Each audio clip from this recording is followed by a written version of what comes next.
আরে মিথিলা, মামনি তুমি মন খারাপ করে বসে আছো কেন? বাবা একটু আগে জুনাইদ ভাইয়া এবার কে যায়? জুনাইদ, এই দেখো তোমার জন্য কি নিয়ে এসেছি। আরে বাবা এটা কি?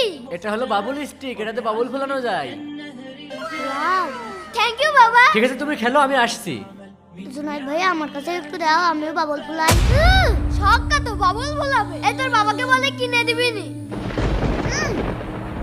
আচ্ছা এই ব্যাপার, তুমি এর জন্য মন খারাপ করে বসে আছো? ঠিক আছে তুমি 1 মিনিট বসো, আমি আসছি। আচ্ছা কি করি ওই তো এই যে পাউডার, এই যে গ্লাস, এগুলো দিয়ে জুনাইদের থেকে সুন্দর বাবল স্টিক বানাবো।